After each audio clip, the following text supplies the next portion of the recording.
जय श्री कृष्ण। दीपावली का पर्व सभी के जीवन को आनंद से भर देता है। दीपावली के दिन दीप जलाकर हम अज्ञानता के अंधकार को दूर कर आध्यात्मिकता का दीपक प्रज्वलित कर सकते हैं, जिस पर चलते हुए हम हमारे जीवन के परम लक्ष्य को प्राप्त कर सकते हैं। दीपावली के दिन दिए जलाकर माता लक्ष्मी का स्वागत किया जाता है और यह पर्व हमारे जीवन को खुशियों से भर देता है। दीपावली का अर्थ है दीपों की अवली यानी पंक्ति। इस प्रकार दीपों की पंक्ति से घर को सुसज्जित कर हम माता लक्ष्मी के साथ भगवान श्री हरि विष्णु का स्वागत करते हैं। यह महापर्व अंधेरी रात को असंख्य दीपों की रोशनी से प्रकाशमय कर देता है। और एक समय नारद जी पृथु राजा को दीपावली का महत्व और पूजन विधि के बारे में बता रहे थे। तब पृथु राजा के मन में एक प्रश्न उठा और नारद जी से पूछा कि अन्नकूट, गोवर्धन व भाईदूज की महिमा का वर्णन करें। तब नारद जी ने अन्नकूट, गोवर्धन व भाईदूज की महिमा का वर्णन करते हुए कहा कि हे राजन, कार्तिक मास के शुक्ल पक्ष की प्रतिपदा को अन्नकूट बनाकर गोवर्धन का पूजन किया जाता है। इस दिन ब्राह्मणों को भोजन करवाने के बाद ही स्वयं को भोजन ग्रहण करना चाहिए। इस दिन गाय और बैलों की भी पूजा की जाती है। साथ ही जा माता को घर बुलाकर उनका भी पूजन व आदर सत्कार करना चाहिए। अब यह सुनकर राजा पृथु के जा माता पूजन के प्रचलन से संबंधित प्रश्न पूछने पर नारद जी ने कहा कि हे राजन, समुद्र मंथन काल में जब लक्ष्मी जी की उत्पत्ति हुई तब भगवान विष्णु ने उनका वरण किया। इससे प्रसन्न होकर समुद्र ने भगवान का स्तवन किया और स्तवन से प्रसन्न होकर भगवान ने जब समुद्र से वर मांगने को कहा तब समुद्र ने कहा कि हे प्रभु, आप लक्ष्मी जी सहित मेरे यहाँ निवास करें। तब श्री हरि विष्णु तथास्तु कहकर लक्ष्मी जी सहित समुद्र में ही शेष शैया पर स्थित हो गए।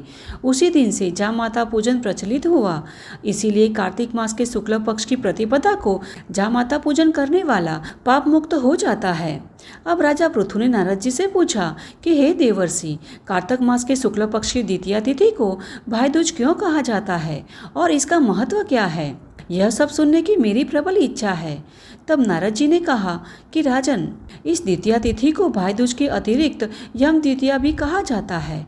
इस दिन यमराज ने अपनी बहन यमुना के घर पर भोजन किया था। इसी दिन भाई को बहन के घर भोजन करना चाहिए और बहन को चाहिए कि भाई की दीर्घायु की कामना हेतु मार्कंडेय, बलि, व्यास, हनुमान जी, विभीषण, कृपाचार्य, अश्वत्थामा, परशुराम जी आदि चिरजीवियों का पूजन करके भाई के मस्तक पर तिलक करे और कहे कि सूर्य, चंद्र, भूमि, समुद्र, तप, सत्य, त्रिदेव, मुनि धर्म आदि मेरे भाई की रक्षा करें। जब तक पृथ्वी आदि स्थिर है तब तक मेरे भाई की संतति परंपरा अटूट रहे। और जब बहन भाई को तिलक करती है तब भाई अपनी बहन को प्रणाम करके सामर्थ्य अनुसार दक्षिणा दे।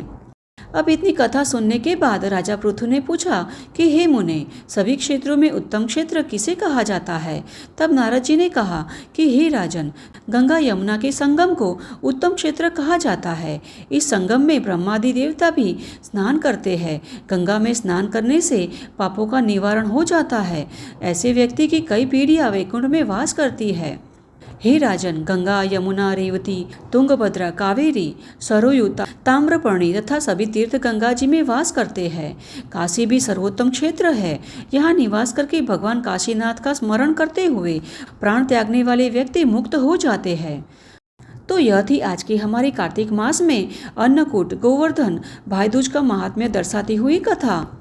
इस दिन जो भी व्यक्ति गोवर्धन पूजा कर दीपदान करता है उसका संपूर्ण वर्ष आनंद पूर्वक व्यतीत होता है। और कार्तिक शुक्ल पक्ष की यह प्रतिपदा तिथि को वैष्णवी तिथि भी कहा जाता है। सर्व प्रकार के मनुष्य को आनंद देने वाला यह उत्सव है जो सभी की मनोकामना को पूर्ण करता है। जो भी मनुष्य इस तिथि पर अथवा इस शुभ दिन में जो भी स्थिति में होता है उसी स्थिति में वह 1 वर्ष तक रहता है। अतः इस दिन सुंदर, दिव्य और उत्तम सुखों को भोगना चाहता है उसे यह दिवस अत्यंत मंगलमय रूप से मनाना चाहिए। इस दिन विधि विधान के साथ गोवर्धन पूजा कर हम भगवान श्री कृष्ण का आशीर्वाद भी प्राप्त कर सकते हैं, क्योंकि इसी दिन भगवान श्री कृष्ण ने इंद्र का गर्व तोड़ने के लिए गोवर्धन की पूजा की थी। और दूसरे दिन यानी कि भाई दूज, जिसे हम यम द्वितीया भी कहते हैं, उसका व्रत करता है। वह अकाल मृत्यु से मुक्ति प्राप्त करता है और पुत्र पौत्रादि से संपन्न होता है और अंत में मोक्ष की प्राप्ति करता है। इस दिन जो भी बहन अपने भाई को अपने घर बुलाकर पूजन करवाती है और उसकी पूजा करती है वह भाई बहन को यमदूत का भय नहीं रहता। तो चलिए आज की इस कथा को हम यहीं पर समाप्त करते हैं और फिर से मिलते हैं ऐसे ही परम पावन कथाओं के साथ। तो इसे सुनने के लिए इस चैनल को अभी तक आपने सब्सक्राइब नहीं किया है तो तुरंत ही कर लीजिए और यह कथाओं को अपने मित्र और परिवार में भी शेयर कीजिएगा, क्योंकि कार्तिक महोत्सव समाप्त होने में अब कुछ ही दिन शेष है। इसीलिए इस कथाओं को अधिक से अधिक लोगों में शेयर कीजिए, जिसे जो भी कार्तिक मास का पालन कर रहे हैं वह इस कार्तिक मास के पावन अवसर पर यह कथाएं सुनकर पुण्य फल की प्राप्ति कर सके। तो चलिए इस बार दीपावली के पर्व पर दीपमाला प्रगटाकर भगवान श्री हरि विष्णु और माता लक्ष्मी के स्वागत की तैयारियां करते हैं और फिर से मिलते हैं ऐसे ही वैदिक और प्रमाणभूत कथाओं के साथ। तब तक के लिए जय श्री कृष्ण।